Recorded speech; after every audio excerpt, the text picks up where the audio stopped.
Hola, comenzamos a dar la primera clase teórica de la unidad 3 que vamos a abordar la teoría sociohistórica y esperamos que podamos recorrer esta unidad con la mayor comprensión posible. Si no, les pediría que nos escriban, que nos avisen, que consulten. Bien, como hicimos con las otras unidades, quiero ubicarlos en tiempo y espacio.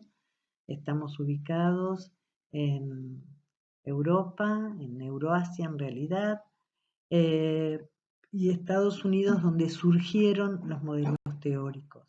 Nosotros estuvimos trabajando con Wundt en la primera unidad, donde surgió la psicología, y estuvimos trabajando la psicología genética en la segunda unidad, en 1920, aunque como verán, el psicoanálisis había surgido antes, en paralelo había surgido la psicología de la Gestalt, y también en el mismo tiempo que Piaget surge en Rusia la teoría sociohistórica. Ya después, en Estados Unidos, también 1920, el conductismo, y ya después de los años 50, Estados Unidos también da por cuenta lo que llamamos psicología cognitiva, que van a trabajar en la última unidad. Nosotros nos vamos a detener entonces en este momento histórico y geográfico de la psicología. Quiero que se ubiquen en tiempo y espacio. ¿Quién es el autor que sostiene esta teoría? Su padre es Lev Vygotsky, un hombre que nació en Rusia y apenas vivió 38 años, como verán en las referencias de fecha de nacimiento y muerte. Vamos a dar algunos pequeños datos de su biografía. Él nace en una ciudad que se llama Orsha y queda en lo que es Bielorrusia, actualmente un país soberano, pero que entonces pertenecía al imperio ruso que ocupaba, como ven en el mapa, toda esta zona, y hoy es la Rusia actual, aunque algunos países se han independizado. Estos datos biográficos que apenas pudimos recortar como para que queden escritos, los pueden ver en Colombo con un poco más de detalle, y en realidad las biografías de él son muy interesantes. Es una persona que nació dentro de una familia judía, y ya para ese entonces eh, el antisemitismo estaba instalado en la cultura europea, que después termina en la Segunda Guerra con el horror de Hitler contra el pueblo judío, pero el antisemitismo como idea de discriminación al pueblo judío es muy anterior. Estamos hablando de antes de 1900 y ya existía, y Hitler termina la Segunda Guerra Mundial en 1945. La Rusia donde vivía Vygotsky, si bien tenía una familia de lo que hoy llamaríamos clase media, con cierta formación cultural, su mamá maestra, que insistía bastante en la formación de él y sus hermanos, pero padecían esta discriminación que implicaba fundamentalmente no tener accesos a ciertos espacios educativos. Pero una familia que logró empujar lo suficiente y encontrar los recovecos para que este chico y su familia estudiara. Se lo consideraba un muy buen estudiante y desde muy temprana edad le interesaron las letras, habló varios idiomas, hizo críticas literarias de Shakespeare, la filosofía y las letras le interesaban mucho, y en realidad empieza a estudiar medicina, estudia muy poco tiempo, y después sigue derecho, en paralelo hace otra carrera en otras universidades donde ya empezó el movimiento de la revolución rusa, donde la literatura, la filosofía, la historia le interesaban fundamentalmente, y ya para 1917, con apenas 21 años, tenía títulos universitarios que le permitían no solo trabajar desde una perspectiva novedosa para esos tiempos, porque él era un joven muy comprometido con los ideales de la Revolución Rusa que hicieron caer a la monarquía de siglos que imperaba en ese imperio, y se crea la Unión Soviética con ideales marxistas. Allí se da la primera revolución del siglo XX, que desarma una historia de monarquías de siglos y se funda un nuevo modo de organización social y política que después tuvo unas secuelas a lo largo del siglo XX sumamente relevantes. Ustedes saben que la lucha del mundo comunista y capitalista aún hoy sigue como fantasía de Oriente-Occidente, como pelea norteamericana y rusa, y sigue estando presente en los ideales casi del sentido común como lugares de enfrentamiento.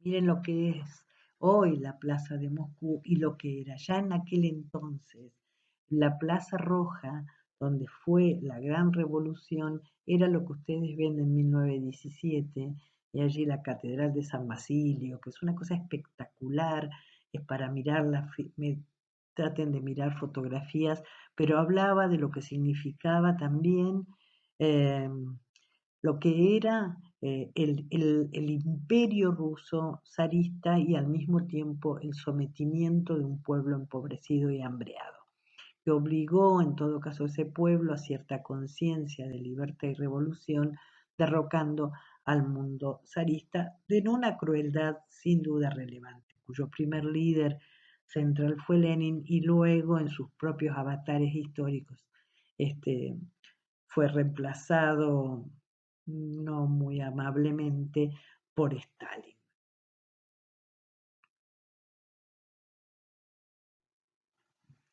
Vamos a concentrarnos en qué estudia la Vygotsky. Va a estudiar la conciencia. Yo les decía que la conciencia es un concepto que es central para la psicología, lo tenían en Boone, recuerdan, y además es un concepto central para los ideales marxistas. Es la conciencia de clase, diría Marx, lo que permite la revolución, es darnos cuenta el lugar de sometimiento que tenemos como grupos humanos sociales, quienes nos permiten pelear por nuestros derechos. Entonces el concepto de conciencia para el marxismo era sumamente relevante y lo sigue siendo. Entonces Vygotsky, en este espíritu marxista, considera que la conciencia también hay que poder estudiarla en el marco de la conciencia individual y psicológica. Para su época, la conciencia la había estudiado fundamentalmente Wundt y tenían, si ustedes recuerdan, al mismo tiempo, en 1920, a un Piaget trabajando la inteligencia, donde la conciencia no está trabajada, a Freud con el psicoanálisis, que aunque no los vimos, creo que ustedes saben, se centra en lo inconsciente, no en la conciencia, y los norteamericanos, que tampoco hemos visto, con el conductismo, no les importaba la conciencia porque consideraban que no era objeto de estudio plausible de ser estudiado experimentalmente. Entonces, por eso fundan el conductismo, es decir, la conducta, lo que se ve, eso es lo que hay que estudiar. Entonces, la conciencia tenía un lugar de desmedro con Freud, o un lugar de estudio de Boone en donde había ajustado algunos componentes y los asociaba experimentalmente. Planteamos en la imagen anterior que habría dos sentidos para la definición de conciencia. Un sentido general, así como planteamos el sentido general de la inteligencia en Piaget, acá también podemos pensar un sentido general de la conciencia como un concepto más amplio, como un concepto más englobador, con poca delicadeza conceptual, pero ya comienza como a darnos una idea de cómo lo plantea. En tal sentido, podemos decir que la conciencia es un sistema que organiza la conducta humana. Y les pido que recuerden esta idea de sistema como una idea de totalidad de procesos que se relacionan y no como una simple suma de elementos como lo que planteaba Boone. Cuando decimos un sistema, quiero poner ejemplos como un sistema republicano, las relaciones que hay, por ejemplo, entre poder ejecutivo, judicial y legislativo, y ustedes vieron esas tensiones permanentes en donde las relaciones, por ejemplo, políticas que se dan en esos tres poderes, están mostrando un sistema. O el sistema educativo, si bien hay independencia, que a nivel inicial, que primario, que medio, que terciario, hay una hay una idea de que esos componentes tienen unos lugares de choques, de encuentros y desencuentros y uno los puede pensar como un sistema. O pensar lo que es un ecosistema, donde estudiar una planta implica ver sus relaciones con el clima, con los animales que la rondan, con las condiciones humanas que la rodean, etc. La idea de un sistema es mucho más que la suma de elementos. Entonces, pensar como sistema no es pensar como suma de elementos como la pensaba Wundt.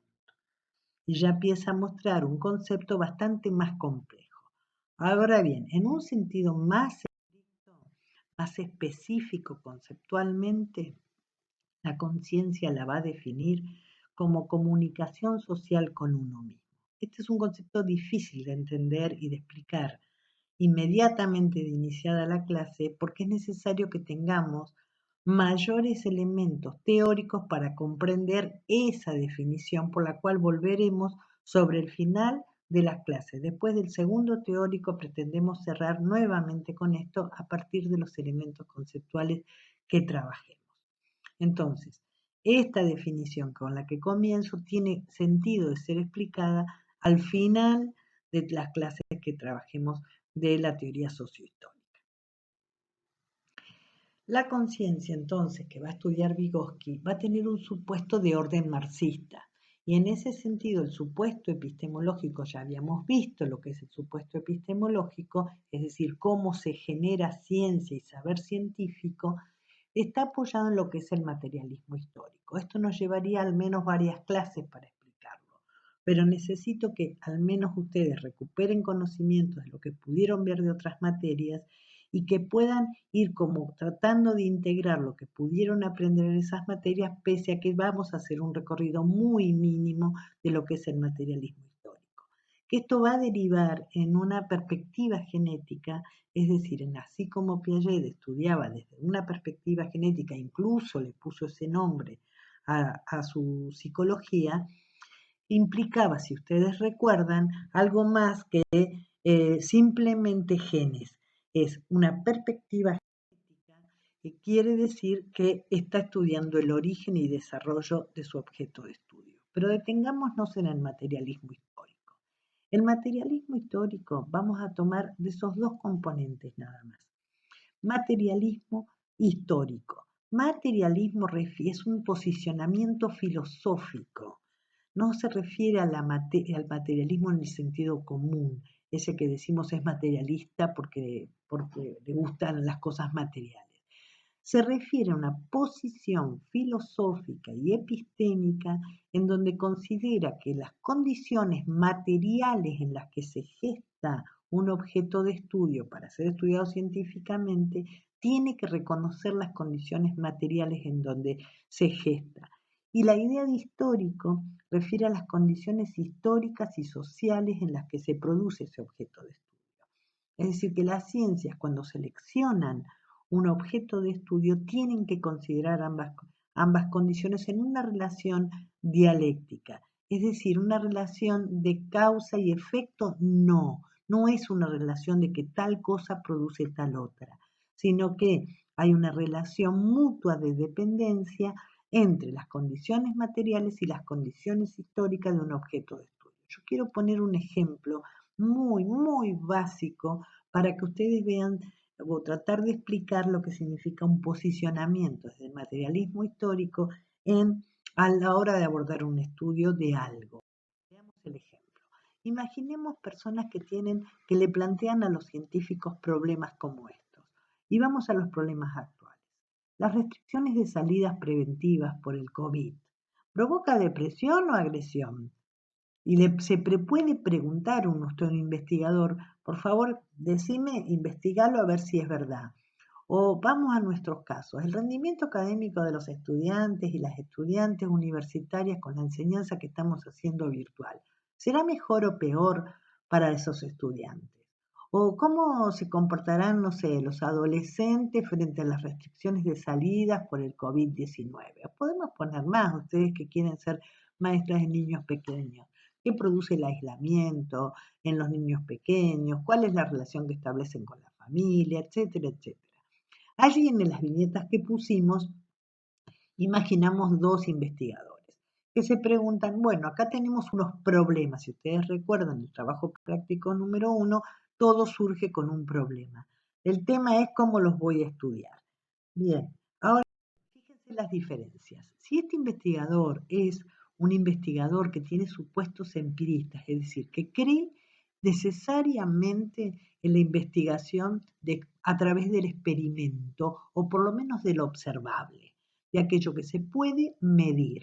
Entonces, ¿qué hará? Si toma como por ejemplo el rendimiento académico de los estudiantes, las y los estudiantes universitarios con enseñanza virtual, ¿será mejor o peor? Toma ese problema. Como tiene un posicionamiento epistémico empirista, lo que va a hacer es estudiar resultados observables de ese problema y entonces, ¿qué va a hacer? Va a buscar datos de rendimientos académicos, es decir, de aprobados y desaprobados de los últimos años con una enseñanza presencial y el rendimiento académico de este año de enseñanza virtual. Y va a comparar y de ahí podrá concluir cuál de las dos enseñanzas produce mejor rendimiento. Este es un ejemplo muy sencillo, muy básico, pero para que vean ustedes la idea de que un empirista sí o sí trabaja con datos muy comprobables y observables y medibles. Miremos una investigadora, en este caso, que tiene supuestos desde el materialismo histórico y toma el mismo problema para ser estudiado. Como su posición epistémica es desde ese materialismo, no va a estudiar resultados, sino va a tratar de ver procesos y relaciones entre condiciones materiales y condiciones históricas de ese problema. Imaginemos algunas condiciones materiales de ese problema. El acceso a Internet de docentes y estudiantes, la disponibilidad horaria que tienen, las condiciones económicas, si tienen que trabajar o no tienen que trabajar mientras estudia, el lugar donde trabajan, si hay silencio, si pueden hacerlo, tienen que compartirlo con mucha gente, cuáles son las normas y posibilidades que le da la institución, cuáles son las exigencias, cómo tienen que rendir, para qué tienen que rendir. Y eso en términos que son observables, si ustedes quieren, o son condiciones materiales, concretas, en las que hay una diferencia sustantiva entre estudiantes y docentes según las instituciones universitarias que comparemos. No es lo mismo acá que estar en Italia, España, Estados Unidos, Perú, Argentina, Patagonia, UBA, no es lo mismo. Y dentro de esos sectores al mismo tiempo hay muchísimas diferencias. Y unas condiciones históricas va a tener que tener en cuenta esta investigadora respecto de la historia de las prácticas de enseñanza y el aprendizaje virtual en universitarios. O sea, yo, por ejemplo, que estoy enseñando virtualmente, para mí es una experiencia novedosa. No tengo historia en relación a esto, ni mi universidad la tiene. Ustedes, de igual modo, acá hay una historia. ¿Qué motivos hicieron entonces que esa es otra historia, que se trabajara virtualmente? ¿Fue una decisión? ¿Fue la situación de la pandemia? Eso hace una historia totalmente distinta. Las motivaciones personales que tuvimos para hacer esto. Yo, ¿por qué utilizo este recurso? Otros profes usan otro, ustedes prefieren uno, después otros. Esto hace condiciones históricas de estudiantes y docentes frente a la enseñanza y al aprendizaje muy diferentes que si simplemente tomo el papel que me da el SIU viendo los rendimientos. Obviamente esto es muy complejo, pero, y el ejemplo es demasiado sencillo, pero vean lo que significa posicionarse con supuestos epistémicos de un carácter o de otro. El materialismo histórico obliga a investigadores e investigadoras a recurrir al análisis tanto de condiciones materiales en las que se produce, por ejemplo, acá el rendimiento académico, y las condiciones históricas en las que se produce. Si no combinamos estos procesos, no podremos entender si es mejor o peor, diría un investigador o investigadora, que se posiciona en una investigación con supuestos del materialismo histórico. Ese materialismo histórico sí o sí nos remite entonces a esta perspectiva genética que ya habíamos trabajado con Piaget. Recordar que genética no quiere decir genes, sino que refiere a trabajar el origen y el desarrollo de un objeto de estudio. En este caso es la conciencia. Entonces, su preocupación es ver las condiciones materiales e históricas de su objeto de estudio, que es la conciencia. Así, estudiar la conciencia implica el origen, que tengo que ver de dónde viene, cómo se desarrolla y un punto más que yo llamaríamos interdependencia de los procesos psicológicos que conforman la conciencia. ¿Qué quiere decir esto? La conciencia está hecha de distintos procesos psíquicos. Imaginemos el pensamiento, la imaginación, el análisis, el razonamiento, todo esto que es conciencia, ¿qué relaciones tienen esos procesos entre sí? Este estudio para Piaget, para Vygotsky, es central desde el materialismo histórico y esa perspectiva genética que le da el materialismo, estudiar el origen, el desarrollo y la interdependencia de los procesos psicológicos de la conciencia. Ahora bien, va a estudiar esta teoría, la conciencia, en 4 niveles de análisis. Nosotros nos vamos a dedicar solo a uno y apenas veremos los otros 3, pero para que ustedes traten de ver cuál fue la complejidad de la teoría que presentó en tan pocos años, recuerden que murió a los 38 años, y en sus borradores tan productivos y que simplemente se conocieron después de los años 50, porque su obra fue prohibida en la propia Rusia por Stalin, generó una capacidad de trabajo tan relevante después de los años 50, bastante más avanzados de los 50, en todo el mundo occidental y ruso, que es hoy de una vigencia central, mientras que estuvo callado más de 50 años. Incluso en nuestro país, todo lo que significó la obra de Vygotsky se conoció después de la dictadura. Ninguna de las personas que fuimos formadas universitariamente en la época de dictaduras conocimos la obra de Vygotsky porque se la consideraba de corte marxista y por lo cual estaba prohibida. Le costó mucho a la obra de Vygotsky entrar en Latinoamérica después de las dictaduras que se vivieron entre los años 60 y 80 según los países. Volvemos a la idea entonces de los 4 niveles. A él le va a interesar estudiar la conciencia, su origen, su desarrollo y las relaciones que hay entre los procesos psicológicos que la conforman en 4 niveles. Los 4 niveles son estos que estamos mostrando acá: filogenético, sociohistórico, ontogenético y microgenético. Brevemente se los voy a presentar. En el nivel, entonces, esta conciencia, el origen, el desarrollo, en el nivel filogenético, implica meterse en el origen de la conciencia, en el pasaje de la animalidad a la humanidad. Es decir, ¿qué pasó allá en los inicios de nuestra especie? Ustedes saben que las versiones más religiosas podrían instalar ahí la creación del hombre por un ser divino. El marxismo es de fundamento ateo, así que inmaterial, en el materialismo, es decir, que hay unas condiciones materiales que le permitieron a la especie surgir como novedad en la evolución.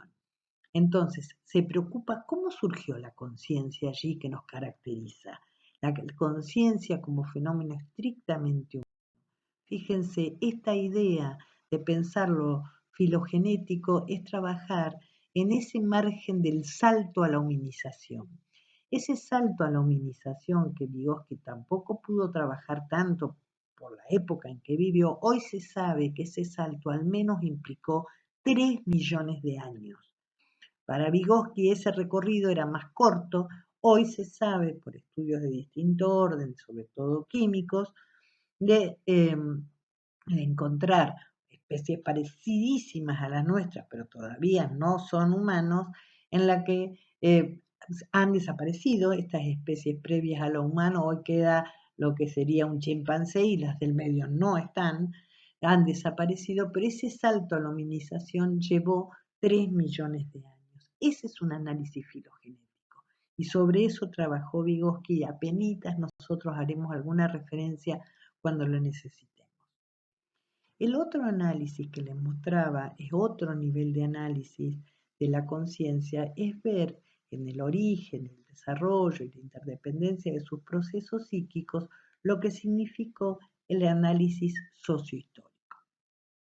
Veamos, hay un plano filogenético entonces, y en este plano sociohistórico es pensar qué pasó desde aquellos primeros humanos a lo que somos hoy, qué pasó con nuestra conciencia.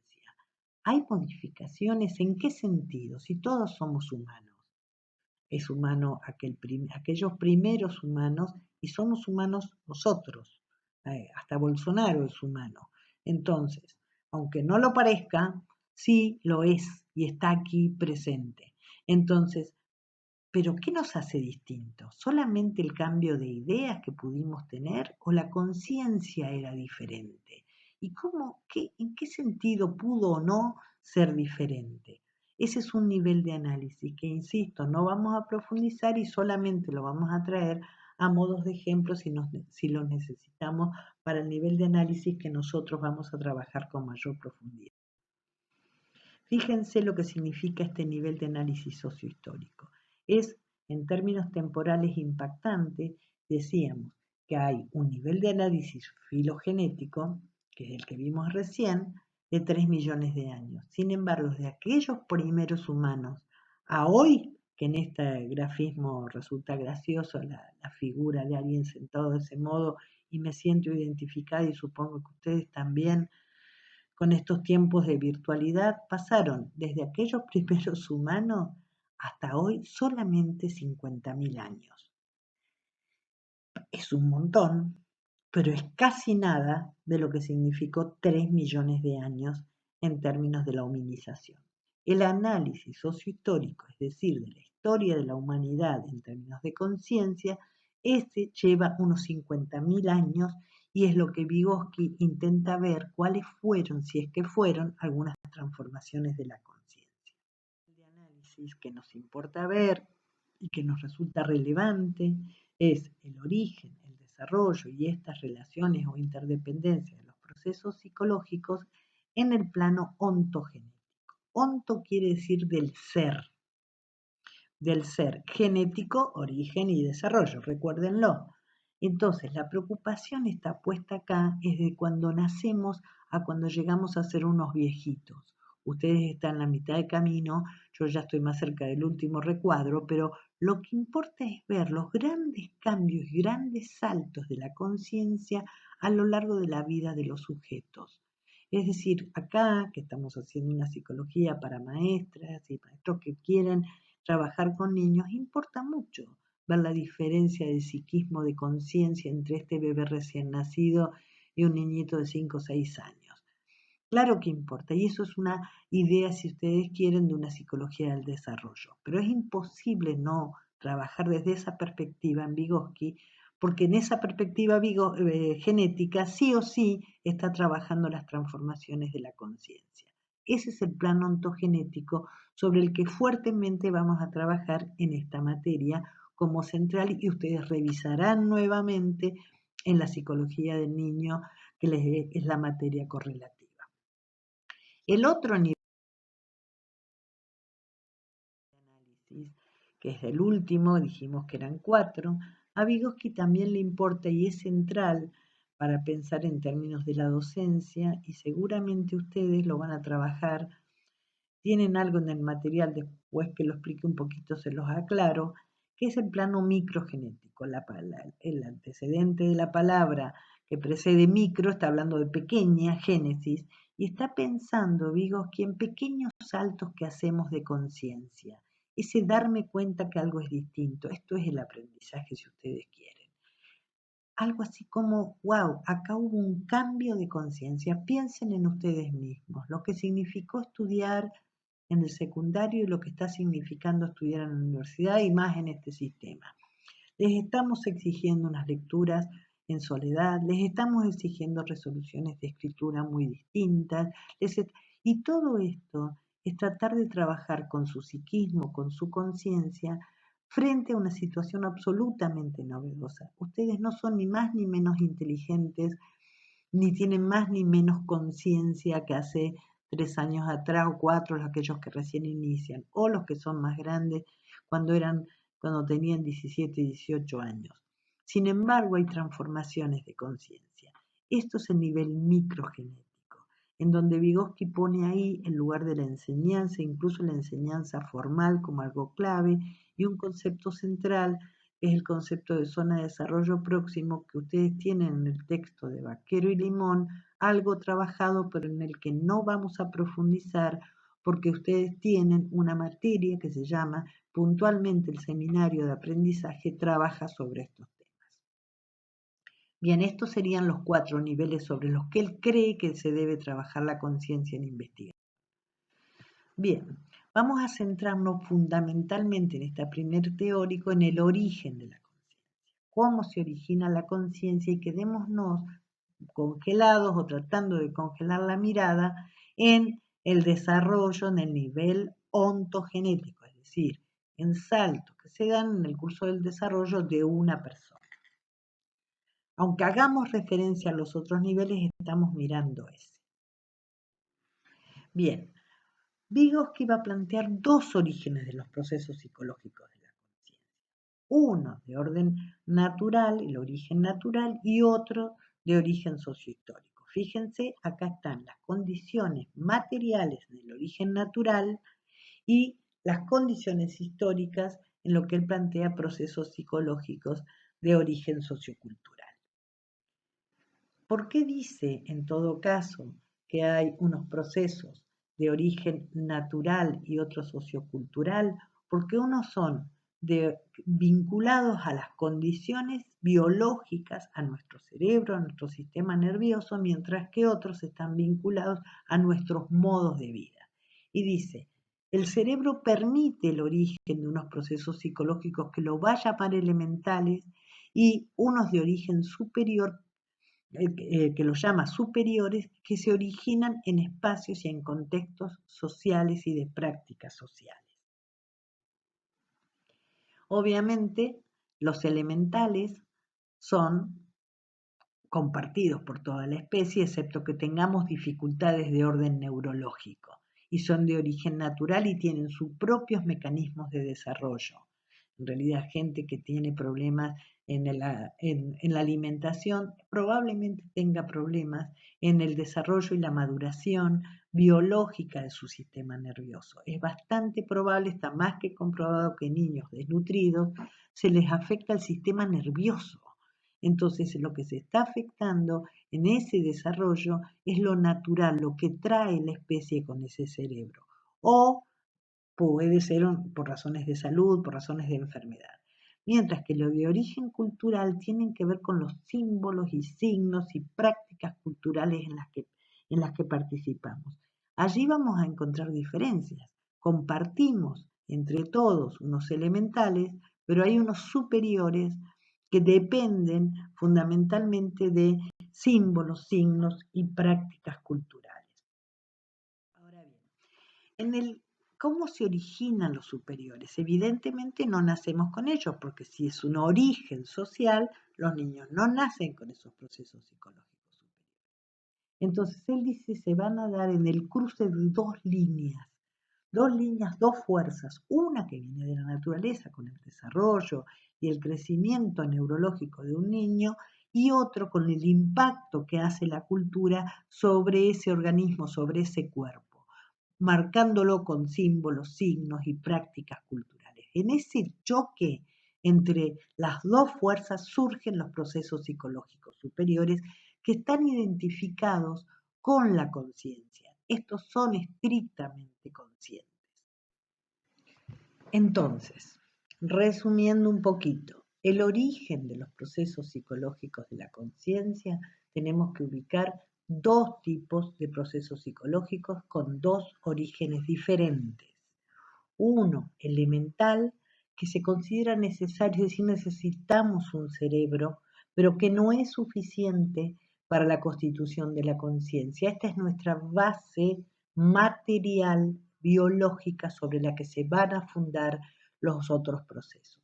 Son necesarios, pero no son suficientes. Por eso es imposible decir que los niños y las niñas que nacen necesariamente van a ser superiores en el sentido de conciencia si no hay intervención de la cultura.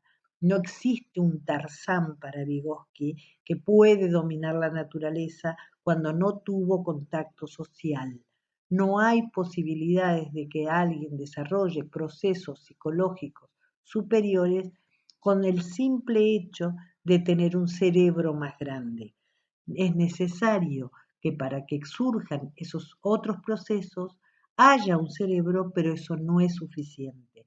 Ahora bien, ustedes que van a trabajar con niños pequeños, este origen natural es absolutamente fundamental para ver si hay allí suficiente desarrollo o dificultades sobre las que es el terreno sobre la que se va a edificar los procesos de la conciencia.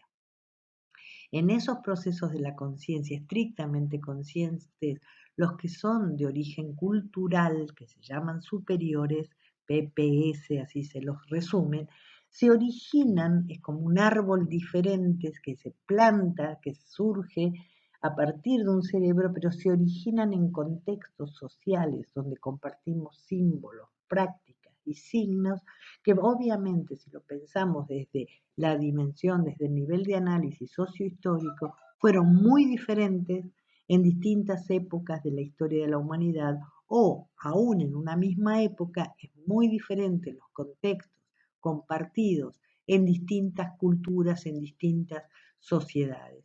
Y por eso podemos pensar en procesos psicológicos superiores diferentes en culturas y en sociedades diferentes.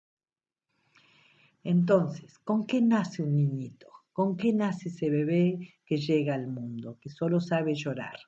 En realidad, ahí es Vygotsky donde lo compara con aquellos primeros humanos en la historia, con ese análisis filogenético. Y estos dependen fundamentalmente de esa línea, de esa fuerza natural del desarrollo.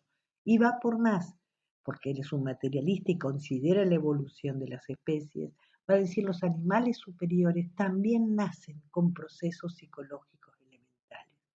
Por lo cual, acá hay una novedad importante. ¿Hay psiquismo en los animales, al menos los superiores? Sí, pero es un psiquismo elemental.